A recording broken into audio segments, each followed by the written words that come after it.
贝小丹同学啊，你一大早就在校门口迎接老师，是不是有点太过于热情了？是不是又犯了什么错误，需要老师帮你解决和处理啊？廖老师，你赶紧去学校会议室阻止他们把学校卖掉吧！再晚了，你连保安都当不成，只能重新当小混混了。我靠，又来！我想各位都明白，骨干教师流失呢，不仅仅是因为我们的待遇问题，更是基于升学率、招生率，还有师资力量等方方面面都达不到高标准的结果。我呢，有一个一劳永逸的办法，既能让学生有好的教育环境，又能给各位一个满意的答复。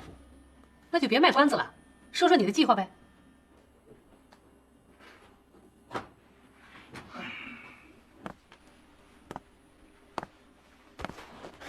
有人啊，出7亿买我们学校的这块地，等学校变成一个空壳之后啊，我们再有偿转让这块地的使用权。贝有肖这个王八蛋，敢卖老子的学校！如果对我的提议有什么想法呢？遣散老子！我可以给大家提前说。妈的！小的时候，爸爸妈妈不在家，自己一个人玩过家家，一会儿扮演爸爸，一会儿扮演妈妈，一玩就是一整天。现在回头想想，真的是很幼稚。谁还会玩这样的游戏？你说是吧，贝总？怎么，贝总还没给大家介绍过我？大家好，我叫廖学斌，从今天开始，我是贝世香先生的指定代理人。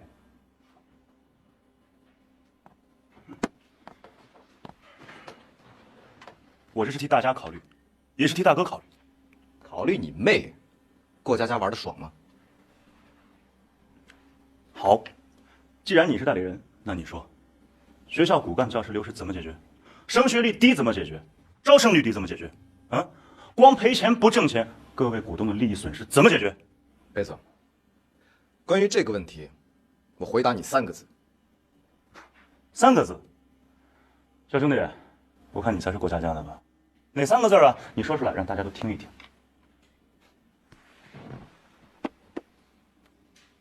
我搞定。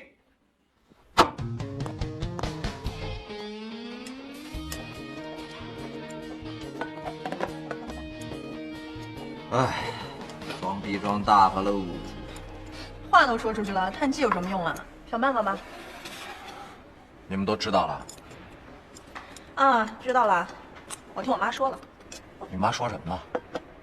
我妈说呢，首先她是一个商人，其次才是一个对教育事业感兴趣的女人。哎，就是嘛！你说这个世道上谁会跟钱过不去是吧？哎，肖老师，哎，肖老师，肖老师，肖老师，哎，肖老师你别走啊，你慢。肖老师，哎，肖老师你别走啊，你慢。肖老师，你怎么了？廖老师，共事良久，起初对你的为人颇为不屑，但这一路走来，却发现廖老师实乃这赤胆忠心、坚持原则的少年英雄，肖某十分佩服。可是你为什么要走啊？道不同，叫为谋，青山不改，绿水长流，告辞。